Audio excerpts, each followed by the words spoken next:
Hey guys, this is Dubuisson, and this is the first video in a series of videos detailing the setup and use of the Selenium testing tool for the Linux environment, specifically for the BreazeHome development virtual machines. This video is meant to aid in the development of the BreazeHome application, so if you have any questions about the BreazeHome project, please feel free to contact myself or Professor Masood Sajadi, who is acting as both the mentor and product owner for the BreazeHome 4.0 application. Now I'll be displaying our contact info at the end of the video. Selenium is a testing tool that can be used to automate test cases, and in this video I'll be showing you how to set up Selenium and how to write simple scripts using Selenium. Alright, so there are three things that we're going to want to do in the installation process. First thing we're going to want to do is install Python pip, followed by installing Selenium itself. Once you do that, we're going to want to install a WebDriver that's going to run all the automation for whatever web browser we choose. Once that's complete, we actually need to create the script itself. So the first thing we're going to want to include in our script is this line right over here, right at the top of our script, that essentially tells the system that this file is a Python script. Next thing that we're going to want to include is this import, which imports the Selenium WebDriver, and this is going to allow us to create our automation object. Okay, here I'm creating an automation object for the Chrome web browser, and you're going to need to also include the path to the WebDriver that we downloaded. Alright, once that's complete, you just need to give your automation object instructions. So here are some other important imports that you're most likely going to be using for whatever Selenium tests that you make for the development process. So we're going to most likely be using the unit test. We already talked about the WebDriver in the previous slide, but something we're also going to be using a lot is this keys feature. Essentially what this does is it simulates the user actually typing with the keyboard. So we're going to need this import if you want to simulate any type of key inputs. This import over here, the import by, it allows us to basically go through a web page and select various web elements by certain criteria. So if we want to select elements by ID, we want to select elements by name or by tag or by XPath. All that's going to be done with this import by. This feature right over here, the WebDriver wait, is also very important because a lot of times we need to wait for the web page to completely load before we actually try to select various elements within it. So the WebDriver wait is very important. We can just tell the whole entire script to wait at least 10 seconds before timing out or trying to select various elements within the web page. Now the final import takes this WebDriver wait to the next level, where you can add some specific expected conditions in your script. So you can tell the script to wait until a specific element is clickable before selecting it, or you can tell your script to wait until a specific element has some certain text within it. There's just a lot of different expected conditions that you can add, and I'll be giving you a link to a website where you can view all the different expected conditions that are possible for your script. Okay, so how do you even select various web page elements? Because this is an integral part for your script. Well, if you want to select a single web page element, here are the various commands you can give to your automation object. You can find by ID, name, XPath, and so on and so forth. And all you do is within this parentheses over here, you just put in the ID or name or whatever variable you want in there. Now if you want to select multiple web page elements and get a list of elements, these are the various arguments that you can pass to or you can tell your automation object to execute. Okay, so here's some important commands. So let's say you have a search bar and you want to input text in it. Well, the first thing you're going to want to do is you're going to want to select that web page element, and you're going to use the commands that I showed in the previous page. Once that's done, you're going to want to run this command, send keys and whatever text, and that's going to put that text into the search bar, followed by this keys.return, which is going to simulate an enter key by the user.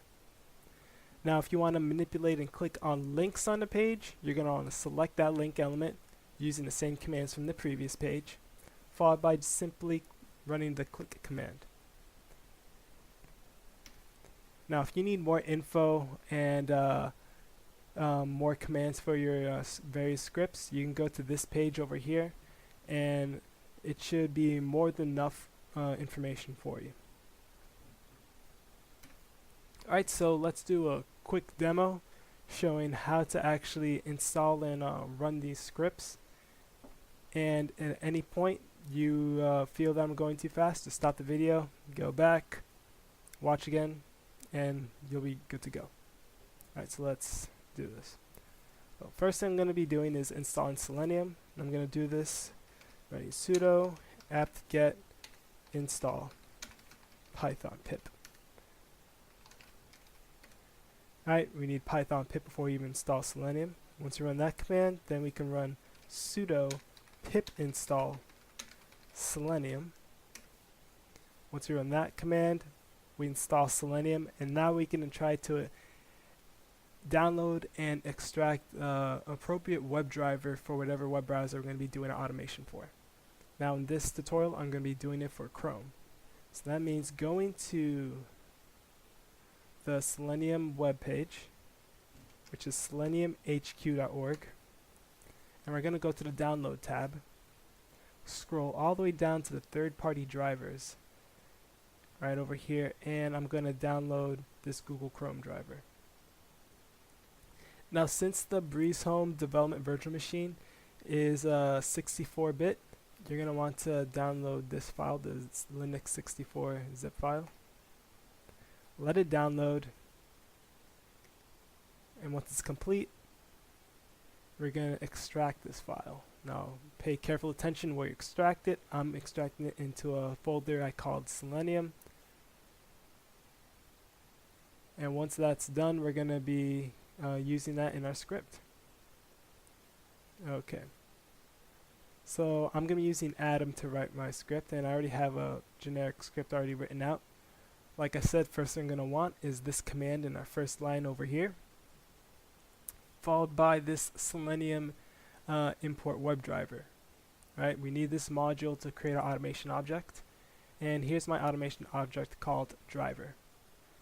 Now here I have WebDriver.Chrome. If I wanted to do this for Firefox, I'd put WebDriver.Firefox, and then in between the parentheses I'm going to include the path to that WebDriver. So if you don't know the path to your extracted WebDriver, just go to terminal, and like I said, remember what folder you put in this file that you extracted. Me, I put it in Selenium. Change directory to it. I can see the Chrome drivers here, and all you're going to do is type pwd, and you're going to get the path. Right? So you're going to copy this and / Chrome driver, as so, and now you have your automated driver. Now there is another way to set up your automated driver. You can just run this command with nothing in the parentheses, but if you do this, you need to add the path of the driver to your environment path variable. So if you're uncomfortable with messing around with the environment path variable of your system, then I recommend doing it the way I have over here. Once that's done, you can now start giving commands to your automated object. The first command I have here is the get command, where you actually open a URL. So here I have it opening up to the YouTube page. So I'm going to click File, Save, and remember that this is a Python file, so you're going to want to save it as a Python file. That's why it's script.py. And then you're going to go to your terminal, change directories to the folder that contains your script. I have it in a folder called examples. Let's see, alright, script is right here. And you're going to type in the command python script.py, just the name of your script. So click enter, run the command, and it's automatically going to run the script and open the page that you told it to open to. And it's as simple as that. So that's the first simple script for Selenium for this video. In the next video, I'll be going over how to select the various elements in a web page, how to type in input in the search bar, and how to click on various links on the page. Like I said in the beginning of the video, if you have any questions about the Selenium testing tool, you can reach me through my email at adubu002@fau.edu, listed right here. You can also reach me through my LinkedIn account, which I have listed here as well, which contains various forms of contact info. Now, if you have any questions about the BreazeHome project as a whole, you can reach the project owner/mentor, Professor Masood Sajadi, and his email is listed here as well. And that's it for this video, and I hope to see you in the next one.